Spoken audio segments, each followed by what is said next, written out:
کہتے ہیں کہ ایک شہر میں بادشاہ پہنچا۔ پرانے زمانے میں بادشاہ جب سفر کرتے تھے تو ان کے سفر کے بہت ہی زیادہ لوازمات ہوتے تھے، جو آج بھی ہوتے ہیں، لیکن اس وقت ان کے لوازمات اور طریقے آج کے وقت کے مقابلے میں مختلف ہوتے تھے۔ ان کا ایک لشکر اور سپاہ ان کے ساتھ ہوتا تھا۔ وہ گھوڑے پر بیٹھتے تو ہاتھی بھی ساتھ چلتے، اور ساتھ میں خدمتگار بھی چلتے، باورچی بھی چلتے، غلام بھی چلتے، ان کے فیملی ممبر بھی چلتے۔ تو یہ سارے لوازمات ہوتے تھے۔ کسی بھی علاقے میں اگر بادشاہ پہنچ جاتا تو پورے علاقے میں شہرت ہو جاتی تھی۔ تو اس علاقے میں بادشاہ پہنچا، ایسے علاقے میں جہاں پر ہاتھی نہیں ہوتا تھا، اور اتفاق سے وہ بادشاہ اپنا ہاتھی لے کر وہاں آ گیا، تو پورے علاقے میں شہرت ہو گئی دور دور تک کہ اس ہمارے خطے میں بادشاہ آیا ہے اور ہاتھی کے ساتھ آیا ہے۔ تو ہر طرف سے مخلوق خدا ہاتھی کو دیکھنے کے لیے گئی، اور یہ معمول ہے لوگوں کا، ان میں تجسس پیدا ہوتا ہے۔ تو جب سارے لوگ دور دور سے میلوں سفر کر کے، ہم ابھی سفر کی جس طرح بات کر رہے تھے، تو وہ میلوں سفر کر کے وہ منزلیں مارتے ہوئے کہیں رک کر آرام کرنے کے بعد پھر سفر کرتے ہوئے اس جگہ پہنچے جہاں پر ہاتھی تھا۔ ان سب لوگوں نے ہاتھی دیکھا۔ تو کسی ایک گاؤں میں کچھ اندھے بھی رہتے تھے، ان کو بھی جب یہ آواز ان کے کانوں تک پہنچی کہ دور کسی علاقے میں بادشاہ ہاتھی لے کر آیا ہے اور لوگ دور دور سے اس ہاتھی کو دیکھنے جا رہے ہیں، تو ان کے دل میں بھی خواہش پیدا ہوئی کہ ہمیں بھی ہاتھی دیکھنا چاہیے۔ تو وہ مشکل یا آسان ٹٹولتے پوچھتے پاچھتے، وہ سندھی میں بولتے ہیں کہ اندھو نے جب ارادہ کر لیا تھا کہ ہمیں ملتان جانا ہے، تو اندھو نے بھی ملتان ڈھونڈ نکالا تھا۔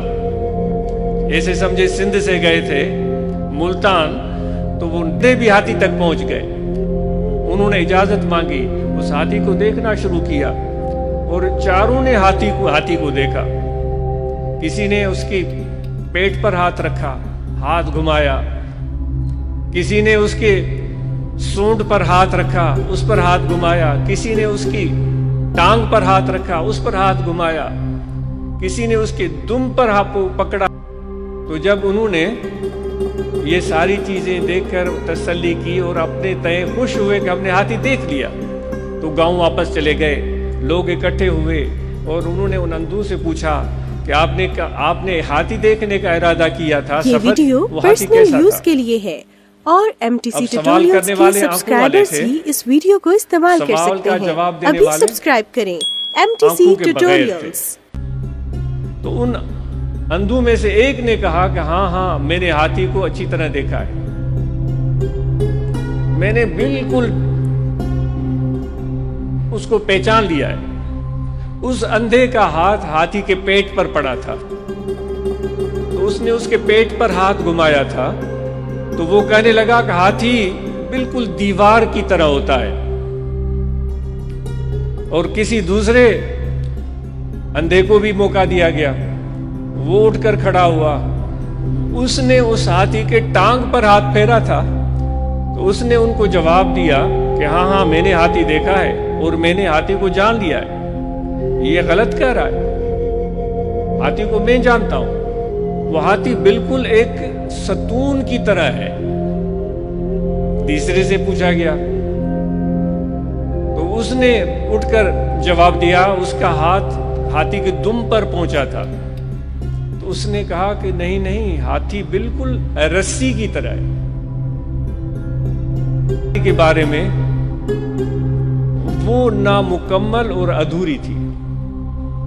اگر وہاں سے اٹھ کر وہ ایک دوسرے سے بات کرتے، گفتگو کرتے اور تذکرہ کرتے اور مدد کرتے اور سمجھنے کی کوشش کرتے، اور تو شاید وہ کسی حد تک آنکھ نہ ہونے کے باوجود بھی ہاتھی کو جان پاتے، لیکن کسی نے بھی دوسرے سے گفتگو نہیں کی اور دوسرے کی بتائی ہوئی تعریف کو بھی رد کر دیا اور MTC ٹیوٹوریلز کے سبسکرائبرز ہی اس ویڈیو کو استعمال کر سکتے ہیں۔ ابھی سبسکرائب کریں نظر نہ ہو، MTC ٹیوٹوریلز، فہم نہ ہو، عقل نہ ہو، سوچ استعمال نہ کرے، دماغ استعمال نہ کرے، تو کسی چیز پر پہنچ کر اس کو ٹٹولنے، ہاتھ گھمانے، دیکھنے کے بعد بھی اس کے تعارف سے محروم رہ جاتا ہے۔